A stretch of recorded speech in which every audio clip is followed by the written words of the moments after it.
রাজ্যের প্রাক্তন মুখ্যমন্ত্রী তথা বর্ষিয়ান বাম নেতা মানিক সরকার বর্তমানে দলের কোনো পদে নেই, কিন্তু তারপরেও প্রতিনিয়ত গণতন্ত্র রক্ষায় সাধারণ মানুষকে সংঘবদ্ধ করার প্রশ্নে রাজ্যের বিভিন্ন জায়গায় মানিক সরকার গুরুত্বপূর্ণ ভূমিকা পালন করে চলেছেন।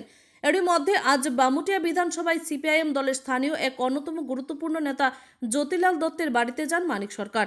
সৌজন্যমূলক এই সাক্ষাৎকারে শ্রী সরকার বাম নেতা জ্যোতিলাল দত্তের শারীরিক অবস্থার খোঁজখবর নেন।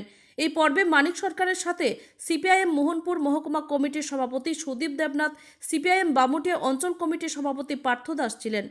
প্রসঙ্গক্রমে গতকাল প্রধানমন্ত্রী নরেন্দ্র মোদীর মন কি বাত চলাকালীন মথার আক্রমণের পরিপ্রেক্ষিতে নিজের অভিমত তুলে ধরতে গিয়ে মানিক সরকার গোটা ঘটনাকে অন্য আঙ্গিকে ব্যাখ্যা করেন।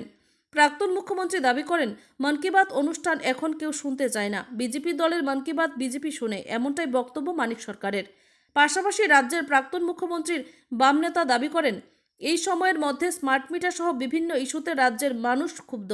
বিশেষ করে স্মার্ট মিটার কয়েকজন পুঁজিপতিকে সুবিধা করে দেওয়ার জন্য আমদানি করা হয়েছে, এমনটাই অভিমত মানিক সরকারের। প্রকৃত অর্থে মানিক সরকার গতকালকের বিজেপি এবং মথার মধ্যেকার সংঘর্ষ নিয়ে যেন বোঝাতে চাইলেন বিজেপি দলটাই ধীরে ধীরে গ্রহণযোগ্যতা হারাচ্ছে। Bureau report, Tripura news Bangla. গুরুত্বপূর্ণ বিষয়ই না, কে মন কে বাত শুনে? তাদের বাত তাদের লোকই শোনে। ত্রিপুরা মতো তো তাদেরই লোক। হঠাৎ করে তারা কেন খেপলো, কেন আক্রমণ করলো কে জানে। মার্ক্সবাদী কমিউনিস্ট পার্টির অনেক কাজ আছে। মন কে বাত তার জন্য আয়োজিত সভা, সেই সভায় ভাঙার জন্য মার্ক্সবাদী কমিউনিস্ট পার্টি যাবে, এরকম ঘটনা ভারতবর্ষের কোনো জায়গায়। এগুলো কল্পিত। ত্রিপুরা মতো আক্রমণ করেছে, লজ্জা। তাদেরই তো লোক, তারাই তো এদের সরকার আসতে সাহায্য করেছে। কে শুনে বলেন তো প্রধানমন্ত্রী এই সমস্ত বক্তব্য? বলে একটা, করছে আর একটা। আমাদের কাছে এটার কোনো গুরুত্ব নেই। আমরা এখন ব্যস্ত হচ্ছি, আপনার বিদ্যুতের দাম বাড়িয়েছে, গ্যাসের দাম বাড়িয়েছে, কেমন না? এখন যে মেশিনে ঠিকঠাক হিসাব দেয়, এটাকে বদলে বড় বড় কয়েকজন পুঁজিপতিকে সাহায্য করার জন্য আরেকটা মেশিন লাগাচ্ছে। দুধের দাম বাড়িয়েছে, শিশুদের খাবার। এগুলোর প্রতিবাদে সারা ত্রিপুরা এখন আন্দোলন চলছে। আমরা এগুলি সংগঠিত করার জন্য ব্যস্ত। আমাদের মনের বাত হলো এটা, ঠিক আছে? কারণে আসা জ্যোতিলাল দত্ত আমাদের পার্টির নেতা। বামুটিয়াতে ভারতের কমিউনিস্ট পার্টি মার্ক্সবাদীকে গড়ে তোলার ক্ষেত্রে প্রথম থেকে যে 4-5 জন কমরেড খুব গুরুত্বপূর্ণ ভূমিকা নিয়েছিলেন, তার মধ্যে জ্যোতিলাল দত্ত ছিলেন একজন। সুরেন্দ্র রায়, পানু মজুমদার, জ্যোতিলাল দত্ত, বসন্ত ছাত্র আন্দোলন করে, সে তো গাড়ি অ্যাক্সিডেন্টে মারা গেল অনেক আগে।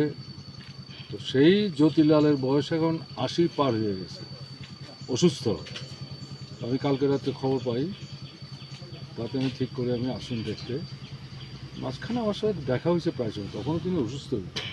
কিন্তু তার মধ্যেও পার্টির প্রোগ্রাম কাছাকাছি হইলে পর উনি এটা মিস করতেন না। এই অবস্থাতেও নির্দিষ্ট কোনো দায়িত্ব তার উপর না থাকলেও তিনি নিজেই খোঁজখবর করে পার্টিকে সংহত করা, প্রসারিত করা, নতুন লোকদেরকে আনা, পুরনোদের মধ্যে যাদের মধ্যে কিছু বিভ্রান্তি আছে, ভয় আছে, ভীতি আছে, তাদের সঙ্গে কথাবার্তা বলা, এই যে কাজটা একজন নেতৃত্বের, সেই কাজটা জ্যোতিলাল দত্ত করতেন। এখন তো যা দেখলাম, আমার তো যা মনে হয় যে খুবই খারাপ অবস্থায় চলে এসছে। যদিও বাড়ির লোকজন সবাই মিলিতভাবে ভীষণভাবে তার যত্ন করার চেষ্টা করছেন, কিন্তু প্রাকৃতিক নিয়ম যত্ন করার পরেও সবসময় তো প্রত্যাশা মতো একজনকে সেভাবে সুস্থ রাখাও যায় না, অসুস্থ হলে পরে সুস্থ করাও যায় না। ডাক্তারদের সঙ্গে এর মধ্যে কথাবার্তা হয়। তো সেই জ্যোতিলালকে দেখতে এসেছিল।